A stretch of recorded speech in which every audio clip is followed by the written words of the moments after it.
සියලුම ආතරයිටිස් රෝග සඳහා රාජපුර හන්දි තෙල ඔබ සුවෙන් තබයි.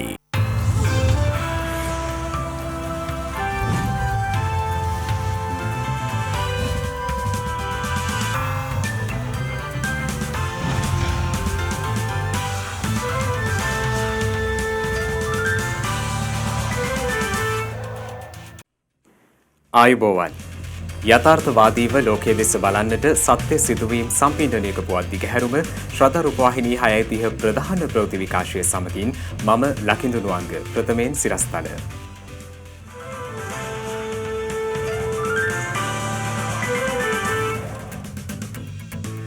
පිළිකාකාරක පොල් තෙල් තොගයක් ප්‍රතිඅපනයනය කෙරේ.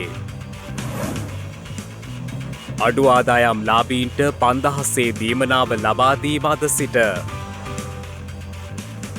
චීන සංවර්ධන බැංකුව සමග ඩොලර් මිලියන 500ක ණය කිවිසුමට රජය අත්සන් තබයි. දිය යට කලාගාරය. ඉරාකයට කොවිඩ් එන්නත් ප්‍රදානය කිරීමට චීනය ඉදිරිපත් වෙයි.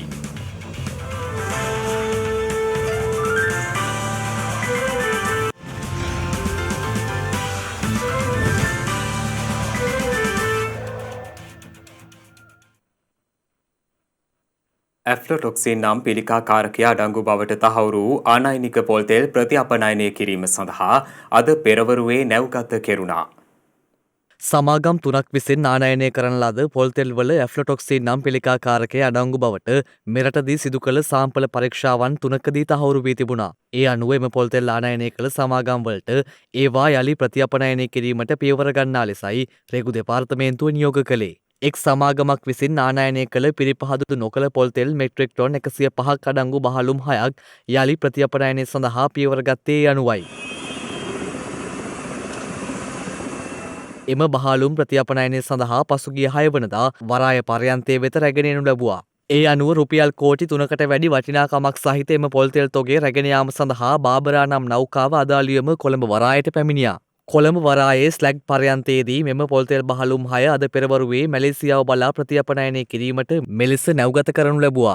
අපේ ගබඩාවල තියෙන පහසුකම් මදකම නිසා තමයි ඔවුන්ගේ පුද්ගලික ගබඩාවලට යවන්නේ. ඒකෙන් අදහස් කරන්නේ ඔවුන්ට ඕන විදියට පොල් තෙල් පරිභෝජන සඳහා නිකුත් කරන්න පුළුවන් කියලා. මේ ප්‍රතිනැවගත කිරීම සඳහා ඔවුන් කරපු වැරද වෙනුවෙන් ශ්‍රී ලංකා රේගුව මගින් දඩ මුදලක් අය කරනවා. ඊට අමතරව ඒ සමාගම් මගින් ඒ වියදම දරා මේවා ප්‍රතිනැවගත කරනවා. අපි දැනට ක්‍රියාමාර්ගයක් කරන් තියෙනවා මේ ඇෆ්ලොටොක්සින් බහුලව පවතිනවා කියලා සැක කරන ද්‍රව්‍ය වන පොල් තෙල් සහ වියලි මිරිස් මේ දෙක අපි දැන් ඔවුන්ගේ ගබඩාවලට නිදහස් කරන්නේ. අපේ ගබඩාවල බොහොම අපහසුකම් මැද්දේ අපි තබාගෙන තියෙනවා. මින් ඉදිරියට අපි ක්‍රමවේදයක් සැලසුම් කරලා තියෙනවා. ඒක කඩිනමින් අපි කරන්න බලාපොරොත්තු වෙනවා. ප්‍රේම ස්ථානයක් අපි ගොඩනගා ගන්න හදනවා. ඒක ඉදිරි මාස දෙක තුල ඇතුළතදී ක්‍රියාවට නැංවීමට නියමිතයි. සමෘද්ධි ලාභීන් සහ අඩු ආදායම් ලාභීන් ඇතුළු තෝරාගත් කාණ්ඩ කිහිපයකට රුපියල් 5000 දීමනාව ලබා දීමේ කටයුතු අද පෙරවරුවේ ආරම්භ වුණා. ඒ ඇතැම් ග්‍රාම නිලධාරී සහ සමෘද්ධි නිලධාරී වෘත්තීය සමාගම් ඊට සහාය ලබා නොදෙන බවට ප්‍රකාශ කළ පසුබිමකයි. පෙර දැනුම් දුන් පරිදි තෝරාගත් පිරිසකට රුපියල් 5000 දීමනාව ලබා දීම අද ආරම්භ කෙරුණා. ඒ අනුව කොවිඩ් වසංගතය හේතුවෙන් බලපෑමට ලක් වූ අඩු ආදායම්ලාභී පවුල් සඳහා මෙම 5000 දීමනාව ලබා දෙනු ඇති.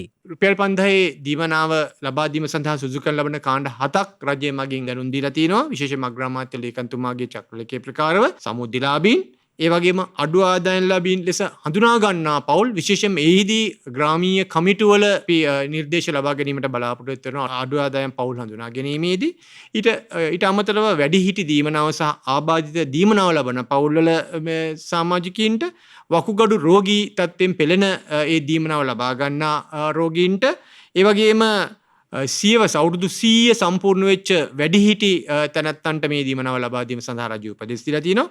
ඊළඟට ඔය කියපු ඉහත කාණ්ඩවලට අදාළව අභියාචනා ඉදිරිපත් කළා පොරොත්තු ලේඛන ගත වෙලා ඉන්න පවුල්වල සමාජිකයින්ටත් මේ රුපියල් 5000 දීමනාව ලබා දීමට අපි බලාපොරොත්තු වෙනවා. ඒ සඳහා අවශ්‍ය උපදෙස් චක්‍රලේඛ අපිට ලැබිලා තියෙනවා. විශේෂයෙන්ම අපි ආබාධිත දීමනාව නිවෙස් වලටම ගිහිල්ලා දෙනවා.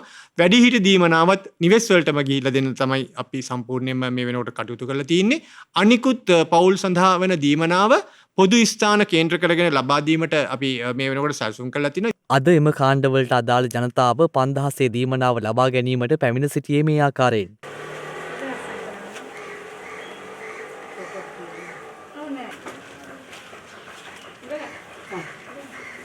කෙසේ වෙතත් 5000 දීමනාව ලබා දීමේ කටයුතු වලින් නිවත්ව සිටින බව ශ්‍රී ලංකා ග්‍රාම නිලධාරී සංගමය සඳහන් කළා. එමෙන්ම රුපියල් 5000 ලබා දීම තම සංගමයේ නිලධාරීන් විසින් සිදු කරන බව ශ්‍රී ලංකා එක්සත් ගම්පත ග්‍රාම නිලධාරී සංගමේ සභාපති කීර්තිතිස්ස මහතා සඳහන් කළා. සමෘද්ධිලාභීන් හා අඩු ආදායම්ලාභීන් වෙත රුපියල් 5000 දීමනාව ලබා දීමේ කටයුතු වලට මැදිහත්ව ක්‍රියා කරන බව සමස්ත ලංකා සමෘද්ධි සංවර්ධන හා කෘෂිකර්ම පර්යේෂණ නිෂ්පාදන සහකාර නිලධාරී සංගමය නිවේදනය කළා. මේ අතර රුපියල් 5000 දීමනාව ලබා නොදීම නිසා අද පෙරවරුවේ හැටන් සමෘද්ධි කාර්යාලය වෙත පැමිණි පිරිසක් දැඩි අපහසුතාවයට පත්ව සිටි බව අප වාර්තාකරු සඳහන් කළා. එසේ පැමිණි පිරිස අපසු හරවා යැවීමටයි නිලධාරීන් කටයුතු කර ඇත්තේ. මේ අතර ජ්‍යෙෂ්ඨ පුරවැසියන් සඳහා රජය මාසිකව ලබා දෙන රුපියල් 2000ක වැඩිහිටි දීමනාව ලබා ගැනීමට හැටන් භගවන්තලාව ඇතුළු වතුකරේ ජනතාව තැපැල් කාර්යාලය වෙත පැමිණ සිටියද ඔවුන්ට නැවත හැරී යාමට සිදු වුණේ අද රජයේ නිවාඩු දිනයක් ලෙස ප්‍රකාශයට පත් කර තිබීම හේතුවෙන්. හෙට සහ අනිද්දා යන දින දෙක තුළ කාර්යාල දුම්රිය ගමන්වාර කිහිපයක් අවලංගු කිරීමට පියවරගෙන තිබෙනවා.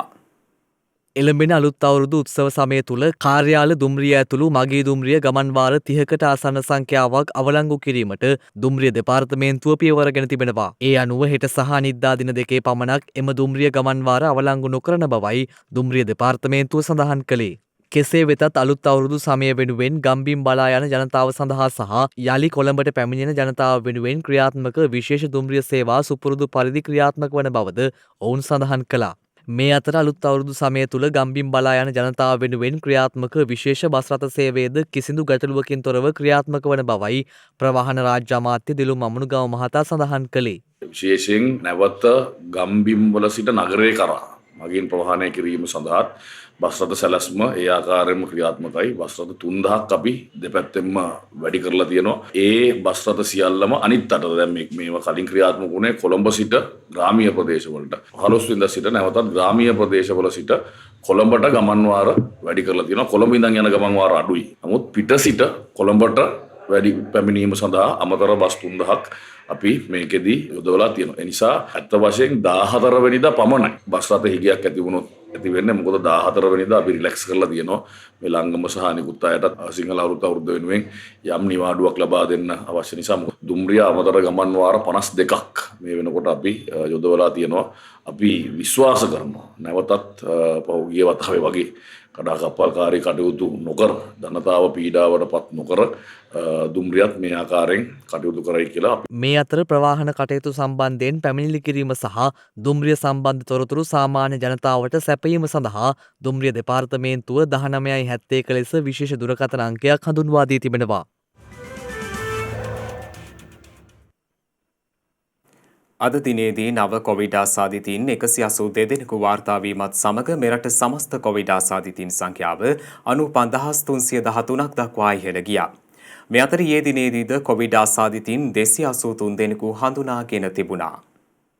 ඊයේ හඳුනාගත් ආසාදිතයින් අතරින් 175 දෙනෙකුම පෑලියගොඩ කොවිඩ් පොකුරේ ආශ්‍රිතයින් වන අතර බන්ධනාගාර ආශ්‍රිතවද ආසාදිතයින් 50 දෙනෙකු හඳුනාගෙන තිබෙනවා. එලෙස හඳුනාගත් ආසාදිතයින් අතරින් වැඩිම පිරිසක් කොළඹ දිස්ත්‍රික්කයෙන් වාර්තා වන අතර එම සංඛ්‍යාව 127ක්. ඊට අමතරව ගම්පහ දිස්ත්‍රික්කයෙන් ආසාදිතයින් 26ක් සහ යාපනය දිස්ත්‍රික්කයෙන් ආසාදිතයින් 17 දෙනෙකුද වාර්තා වී තිබෙනවා. ඉතිරි ආසාදිතයින් දිවයිනේ සෙසු දිස්ත්‍රික්කවලින් වාර්තා වී ඇති අතර විදේශයන්හි සිට මෙරටට පැමිණි 58 දෙනෙකුද ඊයේ හඳුනාගත් ආසාදිතයින් අතර වන බවයි රජයේ ප්‍රවෘත්ති දෙපාර්තමේන්තුව සඳහන් කළේ. මේ අතර කොවිඩ් ආසාදිත මරණ දෙකක් ඊයේ දිනේදී වාර්තා වී ඇති අතර ඒත් සමගින් මෙරට සමස්ත කොවිඩ් ආසාදිත මරණ සංඛ්‍යාව 598ක් දක්වා ඉහළ ගියා. එලෙස ජීවිතක්ෂයට පත් වුණේ පුත්තලම ප්‍රදේශයේ පදිංචිව සිටි 60 හැවිරිදි පිරිමි පුද්ගලයෙක් සහ බද්දේගම ප්‍රදේශයේ පදිංචි 72 හැවිරිදි පිරිමි පුද්ගලයෙක්. මේ අතර චීනයේ නිෂ්පාදිත සිනෝෆාම් කොවිඩ් නැත මෙරට සිටින චීන ජාතිකයින් 2500කට ලබා දී ඇති බව ඖෂධ නිෂ්පාදන සැපයුම් හා නියාමන රාජ්‍ය අමාත්‍ය මහාචාර්ය චන්න ජයසුමන මහතා පවසනවා. කෙසේ වෙතත් කොළඹ චීන තානාපති කාර්යාලයේ ඉල්ලීමකට අනුව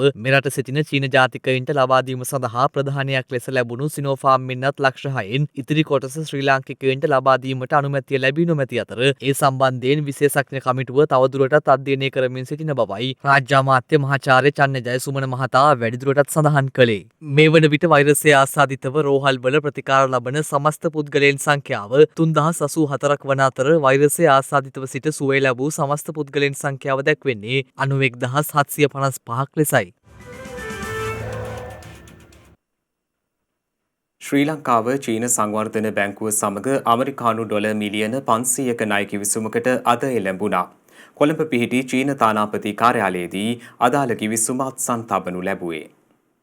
නිවේදනයක් නිකුත් කරමින් බීජින්හි ශ්‍රී ලංකා තානාපති කාර්යාලය සඳහන් කළේ චීන සංවර්ධන බැංකුව සමග එළඹී කිවිසුමට ශ්‍රී ලංකා රජය නියෝජනය කරමින් ශ්‍රී ලංකා තානාපති ආචාර්ය පාලිත කොහොන මහතා අත්සන් තැබූ බවයි. මෙම කිවිසුම් මගින් මෙරටට ගලා එන විදේශ විනිමය කොවිඩ් හමුවේ ශ්‍රී ලංකා ආර්ථිකය සවිමත් කිරීමෙහිලා රජය දරන වෑයමට මනා පිටුවහලක් වනු ඇති බවයි බීජින්හි ශ්‍රී ලංකා තානාපති කාර්යාලය සඳහන් කළේ. චීන රජයේ මෙම කාලීන මූල්‍ය සහාය ශ්‍රී ලංකා ආර්ථිකය යළි පණ ගැන්වීමට උදක්ම සහාය වනු ඇති බවයි චීනයේ ශ්‍රී ලංකා තානාපති ආචාර්ය පාලිත කොහොන මහතා සඳහන් කළේ. මෙම මූල්‍ය සහාය ශ්‍රී ලංකාව කෙරෙහි විදේශීය ආයෝජනකරුවන්ගේ විශ්වාසය සවිමත් කිරීමටත් රුපියල යළි පණ ගැන්වීමටත් හේතු වනු ඇති බවටයි ඒ මහතා සඳහන් කළේ. විශ්වාසවන්ත මිතුරෙකු ලෙස චීනය සෑම දුෂ්කර අවස්ථාවකම සිය සහාය ශ්‍රී ලංකාව වෙත පිරිනමා ඇති බවද ඒ මහතා සඳහන් කළා.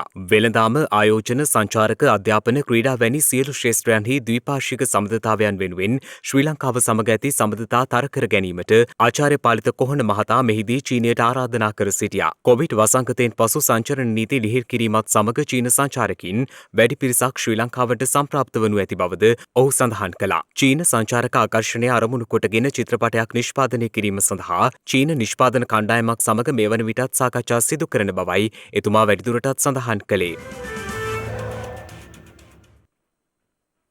ශ්‍රද්ධා රුධිරදාන පුණ්‍ය ව්‍යාපෘතියට සමගාමීව රුධිරදාන වැඩසටහනක් හෙට පැවැත්වෙනවා. ඒ කඩුවෙල මහමෙවුනාව භාවනා අසපුව කේන්ද්‍ර කර ගනිමින්. ලේබිදක් දන්දී දුර්ලභ පුණ්‍යකර්මයක කොටස්කරුවෙකු බවට පත්වීමට හැකිවීම ජීවිතයට ලද හැකි මහර්ග වටිනාකමක්. ජාතික රුධිර සංචිතයේ රුධිර හිඟයක් ඇතිවන සෑම මොහොතකම ඒ වෙනුවෙන් ශ්‍රද්ධා රුධිරදාන පුණ්‍ය ව්‍යාපෘතිය ක්‍රියාත්මක වනවා. එනිසා අප්‍රේල් මාසය පුරා පවතින රුධිර හිඟය දුරු කරමින් ජාතික රුධිර සංචිතයට සවියක් වීම උදෙසා සංවිධානය කරනු ලබන ශ්‍රද්ධා රුධිරදාන පුණ්‍ය ව්‍යාපෘතියේ තවත් වැඩසටහනක් හෙට පැවැත්වෙනු ඇති. ඒ කඩුවෙල මහමෙවුනාව බෝධිඥාන භාවනාසප පරිශ්‍රයේදී ලේබිදක් දන්දී ජීවිතයක් සුරක්ෂිත කරනුවස් හෙට උදෑසන 9 සිට සවස 3 දක්වා ශ්‍රද්ධා රුධිරදාන වැඩසටහන පැවැත්වෙනවා. රෝගී ජීවිත සුරක්ෂිත කරමින් ලේබිදක් දන් දෙන්නට ඔබගේ හිතමිතුරන්ද සමග ඔබත් එක්වන්න. උත්සව සමය තුළ රියානුතුරු ඉහළ ගොස් ඇති බව පොලිස් මාධ්‍ය ප්‍රකාශක නියෝජ්‍ය පොලිස්පති අජිත් රෝහණ මහතා පවසනවා. මේ හේතුවෙන් අලුත් අවුරුදු සමය රියානුතුරුවල වින්දිතීන් බවට පත්වීමකින් තොරව සහ කොවිඩ් වලින් තොරව සමරන ලෙසයි ඒ මහතා ජනතාවගෙන් ඉල්ලා සිටින්නේ. රියානතුරුවල වර්ධනයක් දක්නට ලැබෙනවා. කොවිඩ් වසංගතයේ එක් පැත්තකින් අනෙක් පැත්තෙන් රියානතුරු අද උදෑසන 6 අවසන් වෙච්ච පැය 24 කාලය තුල රියානතුරු වලින් 13 දෙනෙක් මිය ගොස් තිබෙනවා. ඊයේ දින සිදු අනතුරු වලින් 6 දෙනෙක්, ඒ වගේම පෙර දින වල සිදු අනතුරු වලින් තුවාරකරුවන් ලෙස සිට ඊයේ දින තවත් 7 දෙනෙක් මිය ගොස් තිබෙනවා. මේ අතරින් වැඩි දෙනෙක් පදිකයින් 6 දෙනෙක් පමණ මිය ගොස් තිබෙනවා. මේ ඉතා කනගාටුදායක තත්ත්වයක්. ඒ නිසා අපි අවුරුද්ද අවස්ථාවේදී එක් පැත්තකින් කොවිඩ් වලින් ආරක්ෂා විය යුතුයි, අනෙක් පැත්තෙන් රියානතුරක වින්දිතීන් බවට පත් නොවී සිටිය යුතුයි. ඒ වගේම සෑම අවස්ථාවකදීම පාරේ ගමන් කිරීමේදී, පාර මාරු වීමේදී, වාහනයකට ගොඩවීමේදී, බැසීමේදී නිරන්තරයෙන් සෑම විටම මාර්ග ආරක්ෂක නීති අනුගමනය කරන්න. ඔබ රියදුරෙක් නම්, ඔබ යතුරුපැදිකරුවෙක් නම් සෑම විටම මාර්ග නීති වලට අනුගතව කටයුතු කරන්න. බීමත් රියදුරන් පරීක්ෂා කිරීමේ මෙහෙයුම අඛණ්ඩව අපි ක්‍රියාත්මක කරනු ලබනවා. බීමත් රියදුරන්ට අමතරව මත්ද්‍රව්‍ය ලබාගෙන යම් රියදුරෙක් වාහන පදවනවද, යතුරුපැදි පදවනවද, මේ සම්බන්ධයෙන් අපි විමසිල්ලෙන් පසු වෙනවා. ඒ නිසා සිංහල හින්දු අලුත් අවුරුද්ද කොවිඩ් වලින් තොරව, රියානතුරු වල විද්‍යුතීන් බවට පත්වීමකින් තොරව සමන් ලෙස ඉල්ලා සිටිනවා. ශ්‍රද්ධා මාධ්‍යජාලය නිෂ්පාදනය කළ විෂම භාග චිත්‍රපටය පසුගියදා වාරියපොළ තඹරව ප්‍රදේශයේදී ප්‍රදර්ශනය කරනු ලැබුවා. ඒ සම්මානනීය ලේඛක තිඹිරියාගම බණ්ඩාර මහතා නිර්මාණය කළ විශේෂ සංස්කෘතික මධ්‍යස්ථානයේදී මෙරට සම්මානනීය ලේඛකයෙකු වන තිමිරියාගම බණ්ඩාර මහතා මීට පෙරවිසූ කුරුණෑගල වාරියපොළ තඹරව ගම්මානයේ පිහිටි එතුමාගේ නිවසේදී මෙලෙස විෂම භාග චිත්‍රපටය ප්‍රදර්ශනය කෙරුණේ.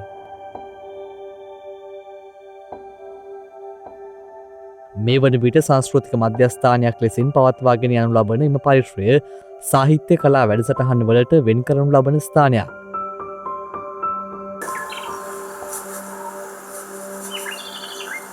ශ්‍රද්ධා මාධ්‍යජාලයේ නිෂ්පාදනයක් ලෙසින් ලලිත් රත්නායකගේ අභිමංගල සිනමා නිර්මාණය වූ විෂම භාග චිත්‍රපටය මෙරට පළමු සමාජ සත්කාරක චිත්‍රපටයයි. කුඩා දරුවෙකුගේ සිතෙහි ඇතිවන පීඩනයක් සහ දෙදරා යන සොඳුරු සිතුවිලි සංකේතවත් කරමින් නිර්මාණය වූ විෂම භාග චිත්‍රපටය එහිදී ප්‍රදේශයේ සිටින කුඩා දරුවන් සහ වැඩිහිටියන් වෙනුවෙන් ප්‍රදර්ශනය කරනු ලැබුවා. ඒක බෑ අපොචි මූටත් වකුගඩුවේ අමාරු වැඩි කියලා. වතුර ඩිංගක් උට නුදුන්නොත් දෙහිතට හරිනේ. මේ ලලිත් රත්නායක කියන සිනමාකරුවා ඊටම සංවේදී නිර්මාණයක් ඉදිරිපත් කරන්නේ. මේක අත් වශයෙන්ම පාසල් දරුවන්ටත් වඩා ගුරුවරුන් සැලකිල්ලට ගන්න කාරණාවක් තමයි මේක විශේෂ කරගෙන තියෙන්නේ. මේ චිත්‍රපටය විශාල වශයෙන් අගයීමකට ලක් වුණා. ජාත්‍යන්තර සම්මානයට ලක් වුණා. එතකොට අපේ රටේ වර්තමාන අධ්‍යාපන තත්ත්වය අනුව බලනකොට මම හිතන්නේ මේ චිත්‍රපටය ගැන මීට වැඩිය ගැඹුරු කතිකාවතක් ඇතිවිය යුතුව තිබුණා කියන එක තමයි මගේ අදහස. ලලිත් රත්නායක මේ කරලා තියෙන ඉදිරිපත් කරලා තියෙන අපූර්ව නිර්මාණය මම හිතන්නේ බොහෝ කාලයක් අපේ රසිකයන්ගේ හදවතවල රැඳී පවතී කියලා මම හිතනවා. ග්‍රාම්‍ය ජනතාවට නැවුම් අත්දැකීමක් ලබා දෙමිනුයි එම කටයුත්ත පැවැත්වුණේ. මෙරට දකුණු දිග වෙරළ තීරයේ ආකර්ෂණීය දිනාගත් ස්ථානයක් තමයි නිල්වැල්ල වෙරළ තීරය. එයට තවත් ආකර්ෂණයක් එක් කරමින් එහි දිය යට ඉදි කළ කලාකාරය ජනතා අයිතියට පත් කෙරුණා.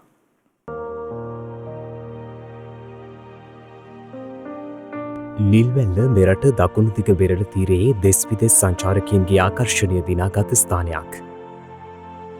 එයට වැඩි ආකර්ෂණයක් ගෙන දෙමින් නිල්වැල්ල දූපත් දිය යට ඉදි කළ කලාකාරය ජනතා අයිතියට පත් කෙරුණා.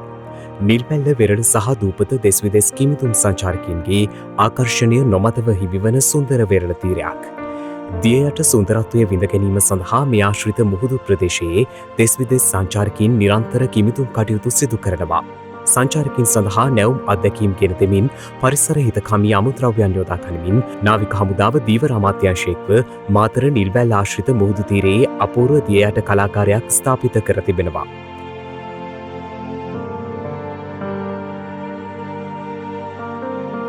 මීටර් 100ක පමණ දිගකින් සහ මීටර් 40ක පමණ පළලකින් යුතුව විහිදී ඇති අතර එය මෙම ආකර්ශනීය දිය යට කලාකාරය නිර්මාණය කර ඇත්තේ නගරයක ස්වරූපය පිළිබිඹු වන ආකාරයෙන්.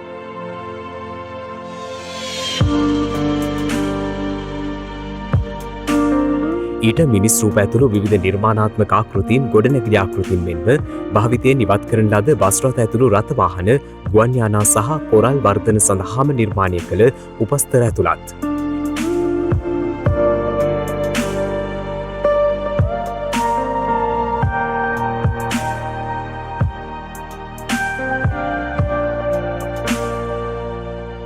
කිමිදුම් කරුවන්ට පමණක් නොව දෙස් විදෙස් සියලුම සංචාරකින්ට මුහුද මතුපිට පිහිනීම මගින් වීදුරු පතුලක් සහිත ඩිංගි යාත්‍රා මගින්ද මීටර 4 සිට 10 දක්වා ගැඹුරට විහිදී ඇති මෙම ආකර්ශනීය දිය යට පරිසරය පහසුවෙන් දැක බලා ගැනීමේ හැකියාව පවතිනවා.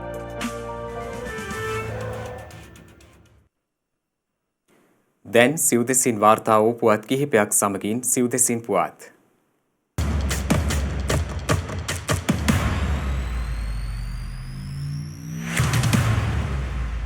මෙවර අලුත් අවුරුදු සමයේ බන්ධනාගාර රැඳවියන් බැලීම සීමා කර ඇති බව බන්ධනාගාර මාධ්‍ය ප්‍රකාශක චන්දන ඒකනායක මහතා පවසනවා. ඒ අනුව වෙනත් වර්ෂවල මෙන් මෙවර සිංහල අවුරුද්දට අමුත්තන්ට බන්ධනාගාර රැඳවියන් බැලීමේ අවස්ථාව හිමි නොවනු ඇති. සුපුරුදු ලෙස මසකට එක්වරක් පමණක් සිරකරුවන් බැලීමට ලබා දෙන අවස්ථාව යටතේ අමුත්තන් දෙදෙනෙකුට පමණක් එක් සිරකරුවෙකු බැලීමට අවස්ථාව හිමි වනවා. මේ අනුව අලුත් අවුරුදු දිනයන්හි අමුත්තන් රැසකට පැමිණ සිරකරුවන් බැලීමේ අවස්ථාව මෙවර හිමි නොවනු ඇති. බන්ධනාගාර දෙපාර්තමේන්තුව මෙලෙස සිරකරුවන් බැලීම සීමා කර ඇත්තේ පවතින කොවිඩ් වසංගත තත්ත්වය සැලකිල්ලට ගනිමින්. මද්‍රව්‍ය අපරාධ මැඩලීම සඳහා හෙට සිට විශේෂ වැඩපිළිවෙලක් ක්‍රියාත්මක බව සුරාබදු දෙපාර්තමේන්තුව පවසනවා. එහි මාධ්‍ය ප්‍රකාශක කපිල කුමාරසිංහ මහතා සඳහන් කළේ හෙට සිට සතියක කාලයක් දීපව්‍යාප්තව එම වැඩපිළිවෙල ක්‍රියාත්මක බවයි. එහිදී මද්‍රව්‍ය අලවිය සහ නිෂ්පාදනය සම්බන්ධයෙන් වන තොරතුරු 19යි 13 යන දුරකථන අංකයට දැනුම් දෙන ලෙසද ඒ මහතා ජනතාවගෙන් ඉල්ලීමක් කර තිබෙනවා. එමෙන්ම අලුත් අවුරුද්ද වෙනුවෙන් හෙට සහ අනිද්දා යන දෙදින තුල දිවයින පුරා මත්පැන් අලවිසැල් වසා තැබීමටයි පියවරගෙන ඇත්තේ. රාජසන්තක කරනු ලබන බාණ්ඩ සඳහා පනවනු ලබන දඩමුදල් වලින් රුපියල් බිලියන 60ක් පමණ අධිකරණයේ නඩු කටයුතු පමාවීම හේතුවෙන් රජයට අහිමි වී ඇති බව රේගු දෙපාර්තමේන්තුව පවසනවා. එම දෙපාර්තමේන්තුවේ උසස් නිලධාරියෙකු සඳහන් කළේ වසර 10කට ආසන්න කාලයක් මෙලෙස නඩු කටයුතු ප්‍රමාද වී ඇති බවයි. රාජසන්තක කරනු ලබන බාණ්ඩවලට අදාළව පනවන දඩමුදල් සම්බන්ධයෙන් විගණන වාර්තා රේගු දෙපාර්තමේන්තුවේ අභ්‍යන්තර විගණන අංශය සතුව පවතින බැවින් නඩු කටයුතු කඩිනම් කිරීමට අදාළ ක්‍රියාමාර්ග ගත යුතු බවයි එම නිලධාරියා පෙන්වා දුන්නේ.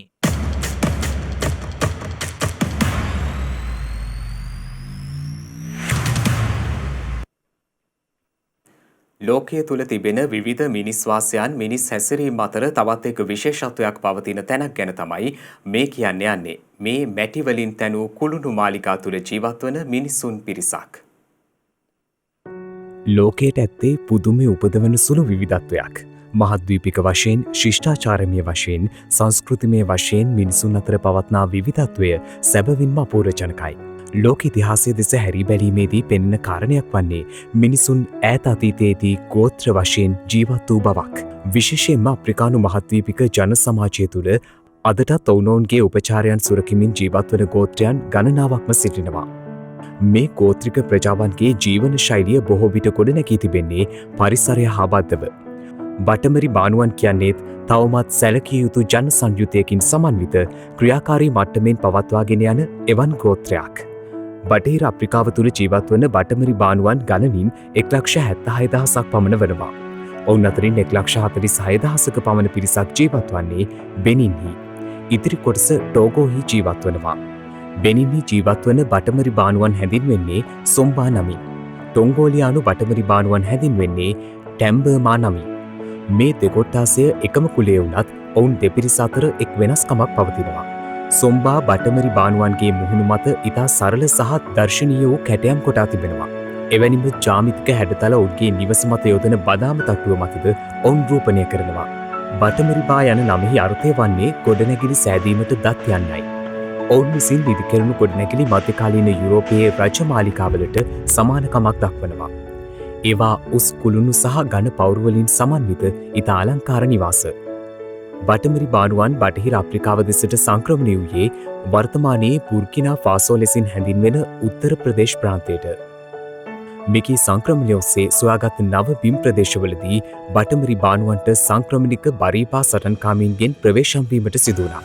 කිසිවෙකුට පහසුවෙන් ළඟාවීමට නොහැකි තරම් දුෂ්කර භූමියක් වූ අටකෝරා කඳුවැටියේ සිය බලකොටු ආකාර මැටි නිවාස තැනීමට ආකර්ෂණ ක්‍රමෝපායක් වශයෙන් බටමරි බානුවන්ට සිදු වුණා.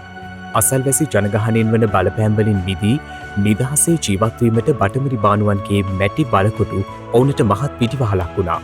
ගෝත්‍ර ආක්‍රමණය කර ඒවායිහි වැසියන් යටත් කරගෙන ඔවුන් වහලුන් ලෙස යුරෝපයට විකිනීමේ යෙදී සිටි වෙළඳුන්ගේ ආක්‍රමණවලින් බේරී සිටීමට බටමරි බානුවන්ගේ මැටි බලකොටු ඔවුනට විශාල පන්නරයක් වුණා.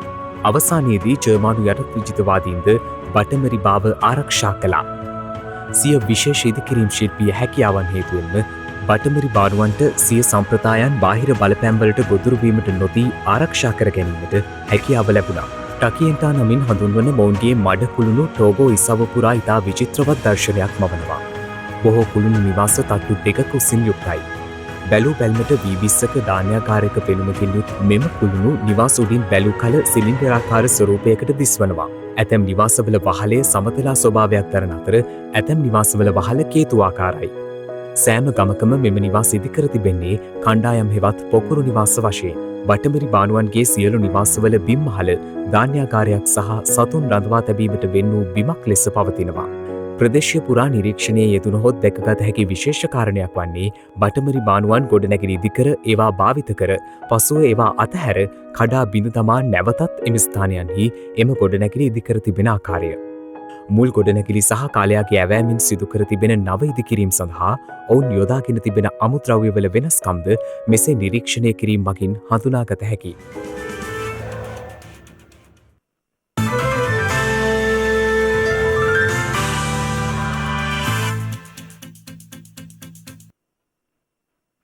අවධානය විදෙස් පුවත් වෙත.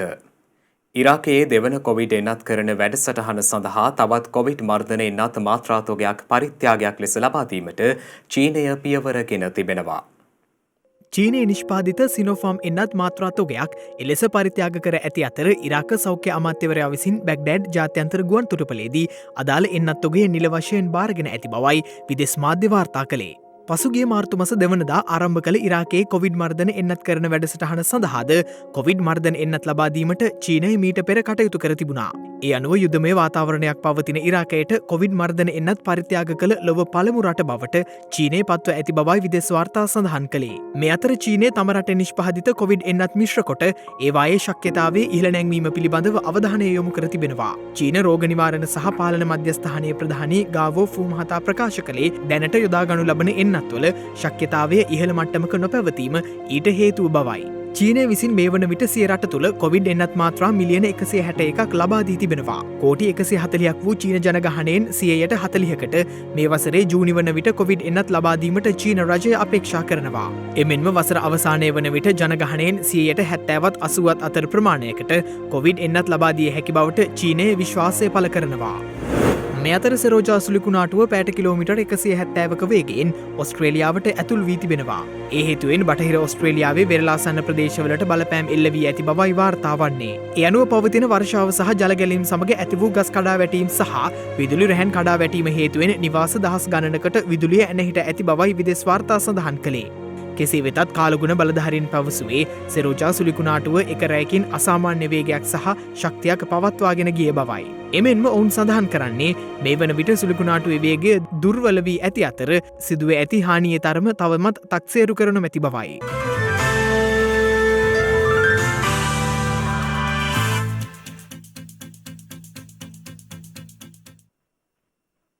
දිනක සටහන් නිමවන්නට මතෙන් හෙට දවසේ වැදගත්කම ගැනයි මේ අවධානය.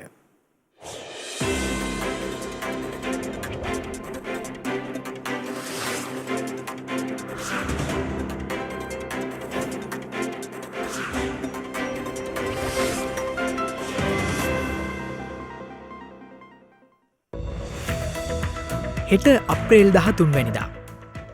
හිටපු අග්‍රාමාත්‍යවරයෙක් වූ ඩඩ්ලි සේනානායක මහතා අභාව ප්‍රාප්ත වූයේ 1973 වසරේ අප්‍රේල් මස 13 වන දිනයි. කොළඹ සහ නුවරඑළිය අතර දුරකථන සේවාව ආරම්භ කර ඇත්තේ 1911 වසරේ අප්‍රේල් මස 13 වන දිනයි. වායු තිරිංගය නිපදවීම වෙනුවෙන් ජෝර්ජ් වෙස්ටින් හවුස් විසින් පේටන් බලපත්‍රය ලබා ගත්තේ 1869 වසරේ අප්‍රේල් මස 13 වන දිනයි.